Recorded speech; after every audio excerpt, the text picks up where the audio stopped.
Welcome back to Strictly Business, the show that's anything but. I'm your host, Ian, and today we have my dad. Hi. Hi, my name's Randy Davis. Randy I Davis. am the father of Ian Davis Wu. Do you have any updates? Anything you want to tell the people? No, sir. One last thing, though. The name of the show. Guys, it's not going to be Walkie Talkie Show. It's probably not going to be Strictly Business. I'm not sure what I'm rebranding it to. I'm going to decide soon. Jason and I have been in talks, and thank you for bearing with us. Yeah, if anyone has any ideas, let us know in the comments. Anyways, to get started, I have a little game for us. Teaching my dad Gen Z slang. So you were an English professor for how many years? I began working as a teacher in 1990, so 35 years. It's been a while. And I think you would find some of these amusing, or at least really dumb. So this is how it's going to go. I'm going to give you the word, you're going to guess the meaning, Okay. and then I'm going to tell you the actual meaning. Okay. Mogging. How do you spell that? M-O-G-G-I-N-G. You can also mog somebody. So it's probably the past participle of mug, so that would be to jump somebody and steal their money. It is to like silently assert dominance over someone via physical attraction. Wow. So like for example, like if you and I are in a room and then LeBron James comes in, he's mogging us. Every girl in that room was looking at him. So it's like eating in a restaurant with Brad Pitt. Exactly. Yeah. He's like mogging everybody in Yeah. there. Yeah. Somewhat similar, mewing. Spelled. M-E-W-I-N-G. Oh, well, that would be, I would imagine, cats in the night rutting. Running? Rutting. What is that? It's fucking Oh. on fences. No. And then they caterwauls, the technical term for it, but they could also be mewing. No. It's a form of tongue posturing where you like hold your tongue to the roof of your mouth and it makes your jawline look better. So like this is me not mewing, and this is me mewing. See how it like tucks in your jawline? Like, and then when you're doing it, if you want to show it off, you can be like this, like. So if you're in the restaurant and Brad Pitt walks in, Yeah. and your sweetheart's like that, you start mewing for her, Then and maybe suddenly she'll, you've like- got her attention back. Yes, yeah, exactly. Okay. Yeah. Are you down to hit it? Hit the mew? No, it's too late for me, buddy. It's too late for me. Sus. Well, to suss something out is to figure it out. Okay. It's not a verb. It's an adjective. Okay, so what's it mean? It's short for suspicious. Oh, yeah, okay. I am familiar with that. Originally, you would use it if someone's like doing something that was suspicious, right? So let's say like we're secretly smoking weed in my bedroom, and instead of puffing it out the window, you decide to be a badass to try to hotbox the room. I'd be like, yo, stop acting sus, like my parents are home. But it's been developed into a semi-homophobic word. So what it now means is like suspicious in a gay way. Oh, So it would be like you could say something sus. It's like being unintentionally gay, basically. okay. So suddenly one's sexuality becomes suspect. Yes, exactly. And then the last one, ick. Well, I know what it means to me. What does it and mean? that means if something's ick, it's like ew. It's like tastes terrible, for example. Okay, you're like right on top of it. So I'm gonna try and like lead you there. It's used in a romantic sense. Oh. So something that turns off a romantic partner or someone you would want to attract? Basically, yeah, but it's more personalized. So it's like you have your particular icks. And what that means is it's something that someone could do that immediately makes them unattractive to you, but it's not something that necessarily is considered to be that by society. Okay. So for example, one ick that I've been told I give is I wear short socks. Like as a straight man wearing short socks, that's considered an ick. Okay. Because it's like maybe feminine, but there's nothing necessarily about short socks that is like unattractive. So that's why it's like highly personalized for the person. Because for a lot of people, it might not be an ick, but for some people, it is. So there are women out there for whom short socks is a real turnoff. Exactly. Okay. Cool. That's it. That's the end of the game. Have you ever been in a fight? So I am a pacifist. That said, when I was quite young, I was involved in a couple fights. And one in particular that comes to mind, How old were you? I was in 6th grade. Oh, very young. Yeah, Like 11 or 12. 12. Yeah. So I have a brother, Kurt, who's 2 years younger than I am. And we were playing basketball after school at Jesse Beck Elementary, where we were both enrolled, with a couple other kids, one of whom, Johnny Matthews, was a neighbor of ours. And I don't remember what precipitated it, but Johnny and Kurt got into a fight. And Johnny was roughing my brother, Kurt, up. Mind you, we spent our childhoods wrestling together, Kurt and I. Yeah. And I roughed him up on a regular basis. But this was another deal. I was not going to stand by and watch somebody else rough my brother up. Right. So I intervened. I started roughing Johnny up. What does roughing up mean? Is it like wrestling? Is it like punching? It means that you're winning the fight. Okay. Okay. Yeah. And this teacher, 6th grade teacher, comes roaring down from one of the classrooms and intervenes and breaks up the fight. And he turns on me and he says, "That was the dirtiest thing I have ever seen. What are you doing jumping in the middle of that fight that was already taking place that should have been allowed to just follow its course?" And I said, "It was my brother." And he said, "Oh, that's a horse of a different color." And so that was the end of it. It was like the fact that I had intervened on behalf of my brother Kurt completely changed the complexion of the intervention in his eyes. And he understood why I had done something that otherwise he had found completely wrong. What's so interesting to me, and this just goes to show how school has changed, he wasn't mad about the fact that you were fighting. He was mad about the fact that you were fighting dirty. Nowadays, if you fight in school, everyone involved is getting suspended. They don't care who's fighting dirty, they don't care, right? That you were even fighting at all is what you would get in trouble for. But you were just getting in trouble because he was like, "That was a good fight." Like, you know what I mean? Precisely. That was a perfectly good, clean fight that was taking place, Right. and you jumped in. Right. That was what was wrong. It is just interesting to me. I mean, obviously it was a long time ago. How this 6th grade teacher was just like watching a fight go down, chill, okay with it. And then once someone else jumps in, then he goes, whoa. Like this. Like, that's crazy, isn't it? Obviously, these days, even like loud yelling and shoving, immediately on-campus security is coming, separating the kids. They're both going to the principal. Well, believe me, this was pre-campus security. Right, yeah. What is the worst lie your mother and I ever told you? There's a couple, man, that I can think of are physical appearance. Like, the acne would go away. Never went away. Still happening. Maybe not quite as bad as when I was like 16, but it's still definitely happening. And because of it, I never really considered prescription medication or anything like that. And now that I'm 23, it's like, am I going to hop on now? Like now it's like, it seems a little too late. That I would grow more than I have. I think that was more moms than you. No, that was probably me. I don't really, because I thought, given my height, you would surely at sprout. least 5'9". Like, come on. On the other hand, I can tell you, I never told you your acne would go away because that's what my mother told me, and it was false. Yeah. So I would not have repeated that. How long did it take for yours to go away? Mine hasn't gone away. But for the most part. Well, I mean, so mid-20s? 25? 2 more years of this shit? Maybe. At least. Maybe. Fair. I can tell you, the only thing I learned in the course of that was to stop picking myself. Yeah, I've learned that too. Because that exacerbates the problem dramatically. Yeah, oh my God, yeah. So, good luck with that. I mean, one lie you did tell me was Santa Tooth Fairy. But I think that's chill. It's not even a lie, really. It's more of just cultural phenomenon. You know what I mean? Like, what do you remember about learning Santa Claus isn't real? So I'm going to tell you what I remember, and then I'm going to tell you something that I've never told you before. Okay. The way I remember it, I was in a yogurt shop with you guys after having lost my tooth. That's why we were in the yogurt shop, because I couldn't eat. My mouth was raw. Okay. I spring the question on you, why do some kids get $20 for teeth and other kids get $1?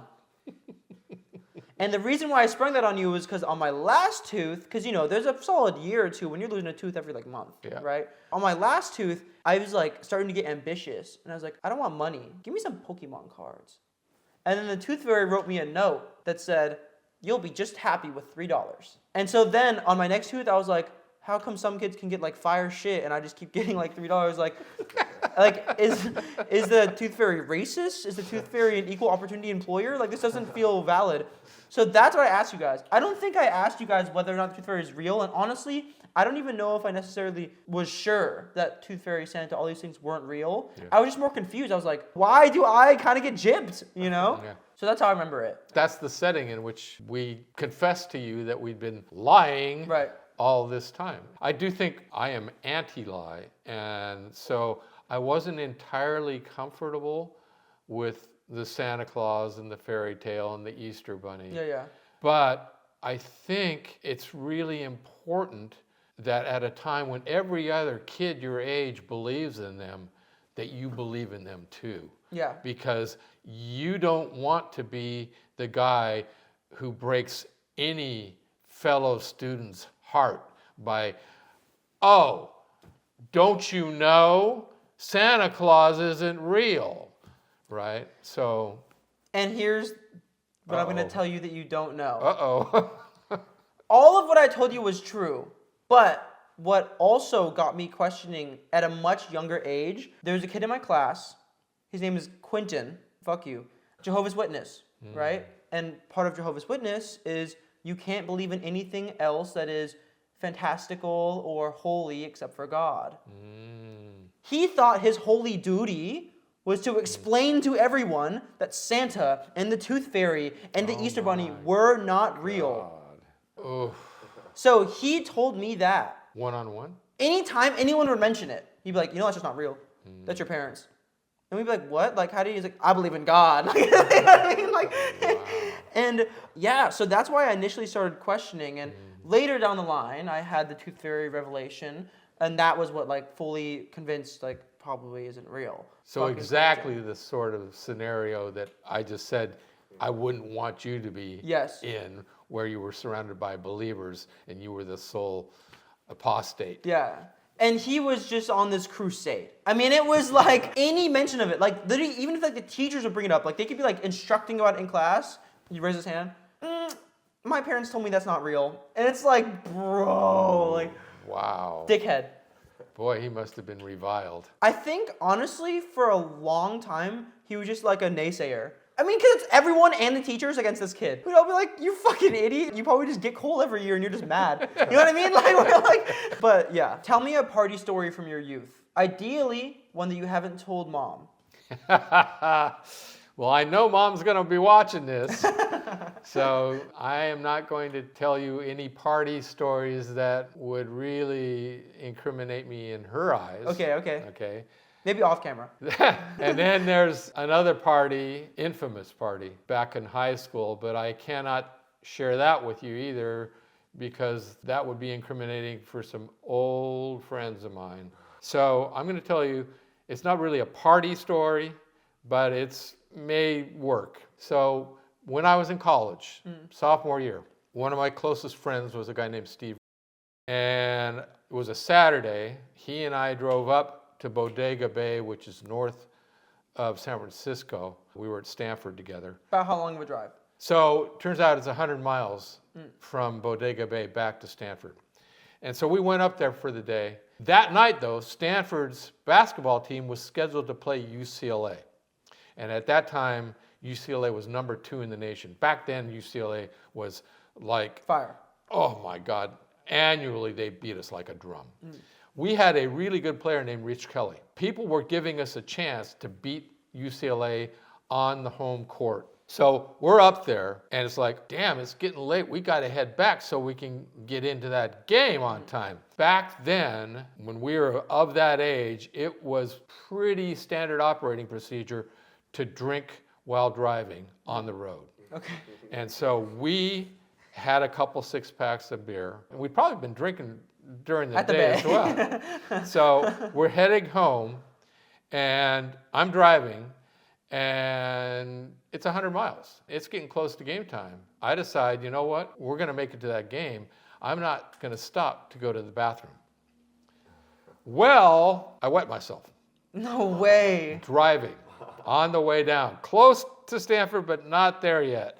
So I'm like, Steve, we've got a problem. we're going to have to make a pit stop before we go to the game. And so I drove to this fraternity where I had a room. I felt like I didn't even have time to change my clothes. So what I did was I put on a raincoat that covered me enough so that nobody could see I was wet. And we went straight to the game. Did you make it? We made it. First quarter start. And Stanford won. Oh my God. 74 to 70. We beat the number 2 team in the day. So it was totally worth it. Yeah. So that's my party story. So you just watched the whole game. You got there at quarter start though. You got there at the start of the game. As I recall. Damn near, right? If not, yeah. Yeah, I'm pretty damn sure we made it because that's why I was in such earnest about no stopping and then not literally no time to even change. Throw a coat on and we're on our way. Maybe it's your good luck charm. You should start wetting your pants before important games and just sitting the whole game with wet pants and a raincoat. Well, it's going to have to be a really big, important game. Male pattern baldness or teenage cystic acne? What was harder for you to deal with growing up? Well, by the time I began going bald, I was grown up. Right. So, but I began balding quite early. I was in my 20s. Yeah. And I wasn't really aware of it, but a couple of friends brought it to my attention. That's how it usually goes. Yeah, because they could see it and I couldn't see it. But by that point, I mean, it was clear that my fate was to be a complete failure with women anyways. So it really wasn't. That's easy. It really wasn't a big deal. It was during junior high and high school, you know, when you're first becoming really interested in the opposite sex and when appearance is all important that, you know, I developed acne and it was really... It's heavy stuff. Yeah, it was really anguish. Yeah. And I mentioned earlier, I would pick at them. I remember going to school one day, this was middle school, and I was scabs all over my face. And I mean, I just wanted to crawl under my desk. Yeah. It was painful. So no contest. It was the acne at a time when that was the last thing in the world that you should have had to cope with, that you're faced with coping with it. So thus my argument that one proof that God does not exist is not the fact that acne exists, but the timing of it is so malevolent. And if God exists, certainly God is benevolent. And so those two just are incompatible. It's the epitome of the how dare there be human suffering. Right. Because it is so universal and it is so universally timed horribly. Like terribly. Was acne the most difficult insecurity you've had growing up? Has there ever been anything more difficult than acne that you've had to deal with? I will just say this. During my high school years, I had a great friend cohort. Some of the most popular guys in school. I don't know why they took me into their circle. And I was one of the cool guys standing against the wall with them. I thought I was really, somehow I'd made it. And then after you get out of high school, at least in my case, not long afterwards, I began to look back and realize I was actually desperately unhappy. I really didn't like high school. Almost passionately didn't like my time in high school. It was just an ongoing case of really being almost acutely uncomfortable in my own skin. I don't think I was unhappy. I just think I was like volatile. Like the highs were high and the lows were low. But the one thing that I do look back on in high school and I'm like, fuck. At 100% of the time, it was Ian number one. I'm gonna do exactly what I want to and I don't give a fuck how it affects other people. That was the big one. That's why I look back on high school and I'm like, I shudder. It was really just doing everything I wanted, when I wanted, for my own good, and then everything that happened around me was just carnage. Sometimes it was good, sometimes it was bad, but it was never by choice. It was just like, I'm doing what I want and people get impacted. I was fearing my high school reunion because I was thinking about how the whole time I was gonna have to explain to people that I no longer behave that way all the time. Like, yes, I'm still capable of selfishness, but it's not 100% of the time. And if any of you are watching at home, even just one of you from my high school, and we, Believe me, like I'm not perfect, but I'm so much better than where I used to be. Well, that's another part of it for me is I did often with friends some absolutely horrific things. You know, you think about adolescence as a time when you're literally an alien. It's like you've been invaded by an alien host. Literally. You know, I look back on it now and I'm just like, oh my God, what a fucking asshole you were. Type shit. Yeah. And I mean, I'm a better human being now too. A lot better. Thank God. So, I know you're a big ice cream fan, and this is kind of trending online. Apparently, if you mix vanilla ice cream with just a little bit of soy sauce, like on top, it tastes like caramel. Okay. And so I just figured we could try it. What kind of This is ice cream? Talenti. Okay. They know what they're doing. Okay. I got the good I stuff. haven't had it before. Really? Oh, well, maybe you should just try it on its own, because it's actually like really fucking good. Here, you can try it. You want to just try the... Pretty good stuff, right? Yes. Mm. So now you've had the control group.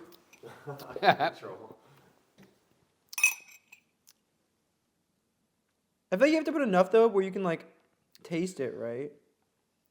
Yeah, Who that'd be knows? crazy. I will just say that if it tastes like caramel, that's one of your favorite flavors, but not one of mine. It's true. So, yeah, you know, mixing Asian flavors with, like, white influence. You know, this is kind of like how you and Mom made me. Oxford study? Touche! Okay, are you ready? Yep. Wait, no, just take your spoon. There's 2 spoons, Oh, okay. bro. Okay, so I get a spoon. you Yeah, get yeah, a yeah, spoon. yeah. Got it. Let's see what we got. This is crazy. Oh. Honestly, it's not amazing. But if I was served that at a restaurant, I wouldn't send it back. Yeah. It's like salted toffee. I Ice don't cream. like soy sauce. So this is good. Yeah. Is it better than this, like... Then the straight vanilla? No. Yeah, no. But... Does it taste like caramel? A little bit. A little hint. It's like salted caramel. The Little one hint. thing is, like, there is a little bit aftertaste of, like... Oh, he's going in for another bite. Oh, no way. Oh, aren't you going to have another bite? I guess so. We may as well finish Yeah, might as well finish it, right? The grind. It's pretty good. You know what? It's pretty good. It's actually growing on me. Well, I'll just say that, you know, if you're at home one night and you get a craving for like a chocolate sundae and you get out the vanilla ice cream and you're like, damn, no chocolate. Wait, soy sauce. Soy sauce. No, yeah, Bingo. it's a good substitute, but never start with it. But I would say honestly, like, try it. Yeah, absolutely. It's pretty worth good. a try. Yeah.